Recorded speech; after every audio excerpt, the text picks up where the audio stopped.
dan pengurangan juga sama. Sekarang kita lihat contoh perhitungannya.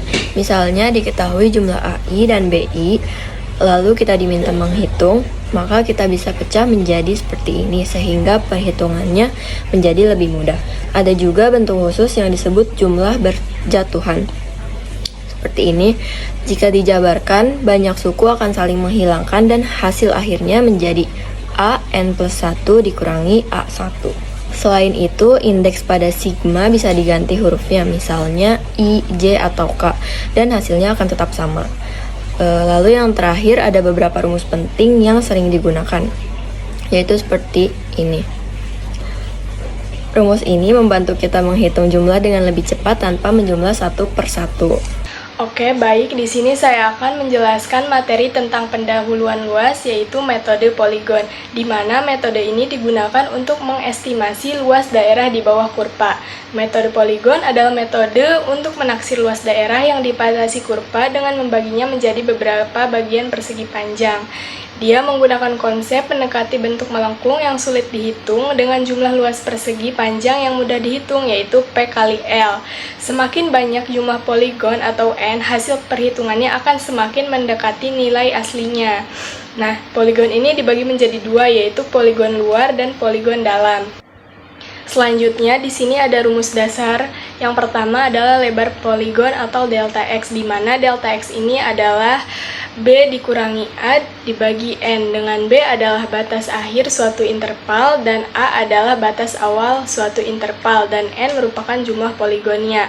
Lalu selanjutnya yaitu ada rumus total luas, di mana luas total adalah sigma atau penjumlahan dari luas ke I, di mana I dari 1 sampai ke N, dan luas I ini diperoleh dari Fx ke I dikali delta X. Selanjutnya di sini ada contoh soalnya, yaitu cari luas poligon luar untuk fungsi Y sama dengan X plus 1 pada selang 0,2 dengan jumlah poligon N sama dengan F.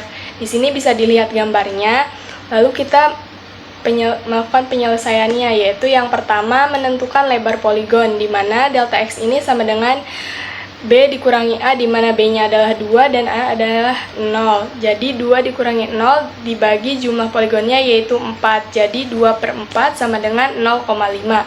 Selanjutnya yang kedua yaitu menentukan titik-titik sisi kanan atau X ke I, di mana kita mencari X0-nya dulu, yaitu X0 adalah 0. Selanjutnya X1 adalah penjumlahan dari X0 ditambah dengan delta X, yaitu 0 ditambah 0,5 yaitu 0,5, dan X2 adalah penjumlahan antara X1 ditambah dengan delta X, yaitu 0,5 tambah 0,5 yaitu 1, dan seterusnya sampai X keempat yaitu X3 ditambah delta X akan menghasilkan 2.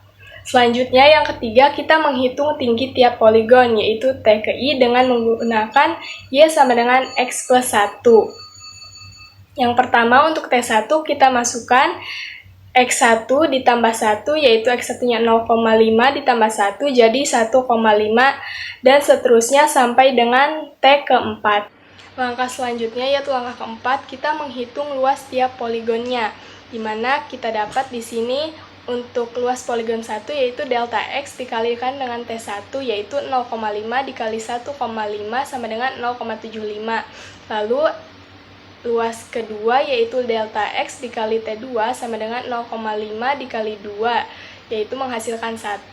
Lalu luas ketiga kita peroleh dari delta X dikalikan dengan T3 sama dengan 0,5 dikali 2,5 yaitu 1,25, dan yang terakhir yaitu luas keempat kita peroleh dari delta X dikalikan dengan T4 yaitu 0,5 dikalikan dengan 3 menghasilkan 1,5, dan yang terakhir kita menghitung total luas poligonnya, yaitu luas total sama dengan sigma luas ke I dari I 1 sampai dengan N, yaitu dimana N-nya adalah 4. Jadi hasilnya adalah luas pertama ditambah luas kedua tambah luas ketiga dan ditambah luas keempat. yaitu kita peroleh 0,75 ditambah 1 ditambah 1,25 ditambah 1,5 yang menghasilkan luas totalnya adalah 4,5 satuan luas. Semuanya, di sini saya akan menjelaskan tentang integral tentu. Apa itu teorema integral tentu? Yaitu jika f kontinu dan terbatas pada selang a, b, kecuali mungkin pada beberapa titik, maka f terintegralkan pada a, b. Aplikasi dari teorema tersebut adalah jika f terintegralkan pada a, b, maka kita bisa memilih partisi P untuk menghitung fx yang terintegralkan pada a, b, sehingga limit P menuju 0 sigma fx bar dikalikan dengan delta x.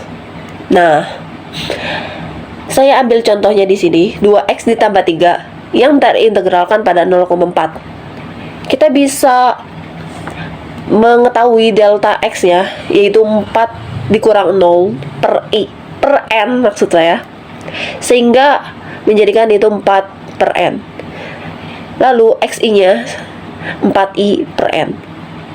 Lalu kita bisa masukkan xi ke dalam rumus tadi, sehingga menghasilkan sigma yang dikalikan dengan 2 dikali 4i per n ditambah 3 yang dikalikan dengan 4 per n. Kita kalikan 2 dengan 4i per n yang menghasilkan 8i per n. Lalu 8i per n ditambah 3 dikalikan dengan 4 per n, sehingga menghasilkan sigma 32i per n kuadrat ditambah 12 per n. Kita lalu memisah keduanya, sehingga menghasilkan 32 per n kuadrat sigma i ditambah 12 per n sigma 1. Nah, kita tahu bahwa sigma i itu sama aja kayak n dikalikan n plus 1 per 2, sementara sigma 1 itu sama aja kayak n, sehingga kita bisa mencoret ini hingga hasilnya menjadi 16 dikali n plus 1 per n ditambah 12. Lalu kita ambil limitnya, limit P menuju 0 atau sama aja kayak n menuju tidak terhingga, sehingga ini menjadi 16 dikali 1 ditambah 12, dan hasil akhirnya menjadi 28, sehingga 2x plus 3 yang terintegralkan pada 0,4 menjadi 28. Halo teman-teman semuanya. Nah, di sini aku bakal menjelaskan mengenai teorema dasar kalkulus ya teman-teman. Nah, pertama-tama apa sih itu teorema dasar kalkulus? Teorema dasar kalkulus atau biasa disebut sebagai TDK adalah jembatan penghubung dua konsep besar dalam kalkulus, yaitu ada turunan atau diferensial dengan integral ya teman-teman. Nah, dalam TDK ini dibagi menjadi dua teman-teman, ada TDK 1 dan TDK 2. Apa perbedaannya itu apa ya? Nah, seperti yang bisa teman-teman lihat di PPT ya, teorema dasar kalkulus memang dibagi menjadi dua karena masing-masing menjawab dua pertanyaan inti yang berbeda dalam kalkulus. Yang pertama itu bagaimana menghitung luas integral, dan yang kedua itu adalah bagaimana hubungan luas dengan turunan. Nah, teman-teman. Nah, untuk perbedaan yang lebih rincinya tuh ada di bawahnya tuh, yang TDK 1 dan TDK 2. TDK 1 sebagai integral tak tentu atau anti turunan, TDK 2 sebagai integral tentu atau akumulasi. Nah, slide selanjutnya adalah perbedaan yang lebih mendetail atau lebih jelas mengenai TDK 1 dan TDK 2. TDK 1 yang memiliki pengertian yang teorema ini memperkenalkan fungsi akumulasi. Jika Anda memiliki fungsi integral dengan batas atas variabel x dan Anda menurunkannya, Anda akan mendapatkan kembali fungsi asli di dalam integral tersebut. Nah, sedangkan TDK 2 alih-alih menghitung luas menggunakan limit jumlah yang rumit, biasa disebut sebagai jumlah Riemann, TDK 2 menyatakan bahwa Anda cukup mencari fungsi anti turunannya, lalu menghitung selisih nilainya pada batas atas dan batas bawah gitu. Nah, langsung kita ke contoh soal untuk TDK 1 ya teman-teman. Nah, untuk contoh soal yang pertama, untuk TDK 1 dengan soal, misalkan fungsi AX adalah sebuah fungsi akumulasi yang menyatakan luas daerah di bawah grafik fungsi FT. Fungsi FT dengan fungsinya itu adalah T plus 1 dari titik tetap 0 hingga variabel X. Dan fungsi ini dituliskan sebagai AX sama dengan integral T plus 1 dt dengan batas atas X dan batas bawah